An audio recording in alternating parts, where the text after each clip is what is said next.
दोस्तों स्वागत है आप सभी का नंबर 1 मूवी एक्सप्लेन में। मूवी की शुरुआत में हमें एक बहुत बड़े एस्टेरॉयड को दिखाया जाता है जो कि नॉर्थ अटलांटिक में गिरता है, जिसका मतलब है कि कुछ समय के बाद यह पूरी पृथ्वी खत्म हो जाएगी। कहानी में आगे जेम्स नाम के एक आदमी को दिखाया जाता है जो कि अपनी गर्लफ्रेंड जूही के साथ होता है। जूही उसे बताती है कि मैं तुम्हारे बच्चे की माँ बनने वाली हूँ। यह बात उसे थोड़ी अजीब लगती है क्योंकि ये दोनों जानते हैं कि अगले 12 घंटों में तूफान ऑस्ट्रेलिया में पहुंच जाएगा, जिसके बाद सारा ऑस्ट्रेलिया भी खत्म हो जाएगा। इस जोई की बातों पर ज़्यादा ध्यान नहीं देता और वह वहां से अपनी गाड़ी में निकल जाता है। दरअसल वह एक पार्टी करने जा रहा है जो कि इस दुनिया की आखिरी पार्टी है, जिसका नाम the party to end all parties है। तभी वह देखता है कि सड़कों पर कुछ लोग प्रेयर कर रहे होते हैं क्योंकि सबको पता होता है कि अब पृथ्वी खत्म होने वाली है। अपनी गर्लफ्रेंड जूही की याद आ रही होती है कि आगे का रास्ता बंद है। वह कुछ समझ पाता इससे पहले कि एक आदमी उसकी गर्दन पर तलवार रख देता है।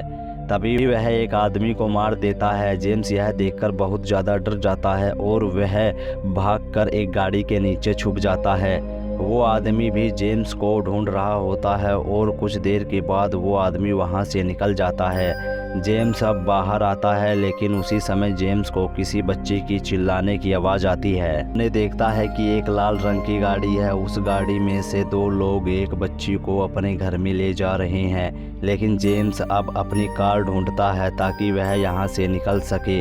वह कार को स्टार्ट करने जा ही रहा होता है, तभी बच्चे की चिल्लाने की आवाज़ें वहाँ आ रही होती हैं। पर उनके घर के अंदर जाता है, तभी जेम्स एक एक करके उन दोनों को मार देता है। अब उसके सामने वह छोटी बच्ची होती है जो चिल्ला रही थी। जेम्स उसे वहाँ से लेकर उस गाड़ी के पास ले आता है। तभी जेम्स कहता है कि हमें यहाँ से निकलना होगा, लेकिन वह बच्ची जेम्स से भी डर रही होती है। तभी वह कहती है कि मुझे मेरे डैड के पास छोड़ दो, लेकिन जेम्स उस छोटी बच्ची को विश्वास दिलाता है कि तुम्हें मुझसे डरने की कोई भी ज़रूरत नहीं है। वह कहता है कि तुम मेरे साथ सुरक्षित हो। वह बच्ची उस गाड़ी में बैठ जाती है और वे दोनों यहाँ से निकल जाते हैं। रास्ते में वह कहती है कि मेरा नाम रोज़ है। वह जेम्स को बताती है कि मेरे डैड ने हमारा घर जला दिया क्योंकि उसमें हमारी बहुत सारी यादें थी, क्योंकि मेरे पिता नहीं चाहते थे कि कोई भी इंसान हमारे घर पर आकर रहे। उसके बाद डैड मुझे मेरी आंट के पास लेकर जा रहे थे। तभी रास्ते में हमारी गाड़ी का पेट्रोल ख़त्म हो गया। उसी समय मेरे पिताजी पेट्रोल पंप पर गए और हम वहीं से अलग हो गए। दरअसल पूरे शहर में पेट्रोल पंप पर पेट्रोल लेने के लिए अफरा तफरी का माहौल होता है और यही कारण होता है कि रोज़ अपने पिता से अलग हो गई थी। जिसके बाद इन दोनों लोगों ने रोज़ा को किडनैप किया, जिन्हें जेम्स ने मार दिया होता है। देखता है कि वहाँ पर रोज़ के पिता की कार है। रोज़ कार के पास जाती है, लेकिन उसके पिता कार में नहीं होते। तभी वह ज़ोर ज़ोर से हॉर्न भी बजाती है, लेकिन उसके पिता यहाँ नहीं होते। और जेम्स रोज़ा को कहता है कि अगर तुम्हारे पिता पास में होते तो अब तक यहाँ पर आ जाते, तुम मेरे साथ चलो। लेकिन रोज़ जेम्स से कहती है कि तुम मुझे मेरी आंटी के घर पर छोड़ दो, हो सकता है कि मेरे पिताजी वहाँ गए हों। और उसके बाद वह जेम्स को अपनी आंट का एड्रेस देती है और तभी जेम्स देखता है कि यह जगह यहाँ से बहुत दूर है। किया था कि मैं अपने ज़िंदगी के आखिरी पलों में अपने पिता के साथ रहूँगी। तभी जेम्स वहाँ से जाने लगता है। रोज़ के पास कोई भी ऑप्शन नहीं होता, इसीलिए वह एक बार फिर से जेम्स की गाड़ी में बैठ जाती है। अब वह अपनी बहन के घर पहुँच जाता है, लेकिन कोई भी दरवाज़ा नहीं खोलता। तभी वह अंदर जाता है और वह देखता है कि किसी ने उसके सारे परिवार को मार दिया होता है, लेकिन वह नहीं चाहता कि रोज़ यह सब देख ले। इसीलिए जेम्स रोज़ा को स्विमिंग पूल में स्विमिंग करने के लिए बोलता है। जेम्स यह डिसाइड करता है कि मैं यहाँ से अपनी आखिरी पार्टी में जाऊँगा और वैसे भी इस पृथ्वी पर जो इंसान हैं उन सभी के लिए थोड़े ही घंटे बचे होते हैं और कुछ ही समय के बाद इस पृथ्वी पर रहने वाले सभी इंसान और जीव जंतु खत्म हो जाएंगे। तभी वह गराज में जाता है और इस पार्टी के लिए अकेला निकलना चाहता है। तभी वहाँ रोज़ा जेम्स से कहती है कि शायद पार्टी में कोई ऐसा इंसान होगा जो मेरी आंट को जानता होगा। जेम्स उसकी बात को मान लेता है और ये दोनों पार्टी के लिए निकल जाते हैं। तभी रोजा हाथ पर कपड़ा रख देती है। जेम्स देखता है कि एक पुलिस वाला अपने परिवार को लाइब्रेरी में ले जाता है। जेम्स रोज को लेकर उस लाइब्रेरी में जाता है और जेम्स उनसे कहता है कि इस लड़की को तुम अपने पास रख लो। उस पुलिस वाले की वाइफ जेम्स से कहती है कि तुम यहाँ से चले जाओ, और जेम्स वहाँ से निकल ही रहा होता है। उसी समय वह पुलिस वाला जेम्स के पास आता है। वह बहुत ज़्यादा डरा हुआ है और जेम्स रोज को लेकर वहाँ से निकल जाता है। मूवी के अगले सीन में अब जेम्स उस पार्टी में पहुँच जाता है जहाँ पर वह जाना चाहता था। यहाँ पर सैकड़ों लोग होते हैं जो कि बहुत ज़्यादा इंजॉय होता है। कभी उसकी बहन इसकी गर्लफ्रेंड हुआ करती थी, लेकिन वह भी इस पार्टी में आ जाती है और जेम्स को अपने साथ ले जाने लगती है। वह उसके साथ इंटीमेट होना चाहती है और जेम्स रोज से कहता है कि बस मैं अभी आया। जेम्स उसकी बहन के साथ अंदर चला जाता है और चाहकर भी वह उसके साथ इंटीमेट नहीं हो पाता, क्योंकि वह अपनी बहन के पूरे परिवार की मृत्यु के बारे में बहुत ज़्यादा डिस्टर्ब होता है। जिसके बाद वह जेम्स को नीचे ले जाती है। वहाँ पर एक बंकर होता है और बताती है कि तबाही जब आएगी हम यहाँ छुप जाएंगे। लेकिन जेम्स कहता है कि इस दुनिया में कोई भी बचने वाला नहीं है और यह तबाही बहुत बड़ी है जिसमें तुम्हें ये बंकर भी नहीं बचा सकता। ये सुनकर वह रोने लगती है कि मैं मरना नहीं चाहती। तभी उसका भाई वहाँ नीचे आ जाता है। तब वह जेम्स पर चिल्लाना शुरू कर देता है और जेम्स ऊपर आ जाता है।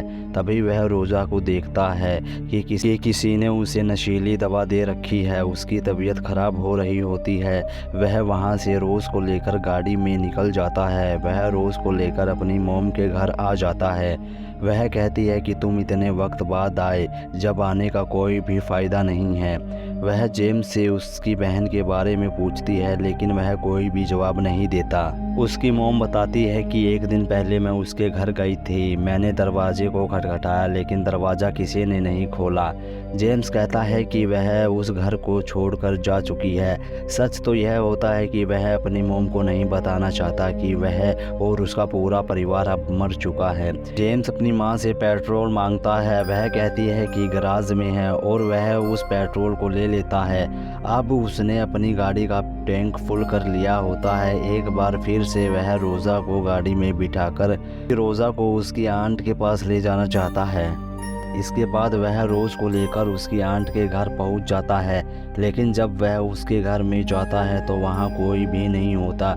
लेकिन जल्द ही जेम्स को घर के पास कुछ डेड बॉडी मिलती है, जिसकी जेब में रोज़ की फ़ोटो होती है। वह समझ जाता है कि यह रोज़ के पिता हैं। अब रोज़ भी उस तरफ आ रही होती है। तभी जेम्स उसे मना कर देता है, लेकिन रोज़ उसकी बात नहीं सुनती। रोज़ देख लेती है कि उसके पिता की मृत्यु हो चुकी है, जिससे कि वह बहुत दुखी होती है। जेम्स उसे कहता है कि तुम मेरे साथ चलो, पर रोज़ मना कर देती है। वह कहती है कि मैं अपने पिता से बहुत प्यार करती हूँ और अपने आखिरी पल तक उनके साथ रहना चाहती हूँ। जेम्स कहता है कि मैं भी डैड बनने वाला हूँ, होने वाली है। ऐसे बुरे वक्त में जू ने वह बात बताई होती है, लेकिन वह रोज़ के साथ रहकर यह सीख चुका है कि एक बेटी और एक पिता के बीच में क्या बॉन्ड होता है। रोज़ा कहती है कि तुम्हें इस वक्त जू के साथ होना चाहिए था। जेम्स कहता है कि मुझसे कुछ गलतियां हो गई हैं, लेकिन रोज़ कहती है कि अभी भी वक्त है, जाओ उसके पास जाओ। और इसके बाद वह रोज़ को अपने गले से लगा लेता है। रोज़ जेम्स से कहती है कि जब तक तुम मुझे जाते हुए देखोगे, मैं जब तक तुम्हें देखूंगी, क्या तुम भी मुझे देखोगे? वो कहता है कि हाँ। और अब जेम्स गाड़ी में बैठकर वहाँ से निकल जाता है। रोज उसकी गाड़ी का पीछा करती है। जेम्स उसे देख रहा होता है। उसकी याद में जेम्स की आंखें भर आती हैं, क्योंकि उसे पता है कि थोड़ी देर बाद इस दुनिया में सभी लोगों का अंत हो जाएगा, जिसमें रोज़ भी है। और वह रोज़ में अपनी बेटी को देखने लगा था। अब जेम्स के पास ज़्यादा समय नहीं होता, इसीलिए वह तेज़ ड्राइव करके जू की तरफ जा रहा होता है। वह देखता है कि जू नहीं है। तभी वह बाहर समंदर की तरफ देखता है जहाँ पर जू खड़ी होती है। वह भागता हुआ जू के पास जाता है और वह कहता है कि मुझे माफ़ कर दो। जो उससे नाराज़ है इसीलिए वह दे देती है। तभी हमें दिखाया जाता है कि समंदर में आग की लपटों की तरह सुनामी इन्हीं की तरफ बढ़ रही होती है। ये दोनों जानते हैं कि ये हमारी ज़िंदगी के आखिरी पल हैं और ये दोनों आपस में गले लग जाते हैं क्योंकि ये दोनों बहुत ज़्यादा प्यार करते हैं और ये तूफ़ान इनको ख़त्म कर देता है। दोस्तों, मूवी का एंड यहीं हो जाता है। अगर ये एक्सप्लेन मूवी आप सभी को पसंद आई हो तो प्लीज़ चैनल को सब्सक्राइब करें, लाइक करें और वीडियो को शेयर करें। Thank you watching this my video.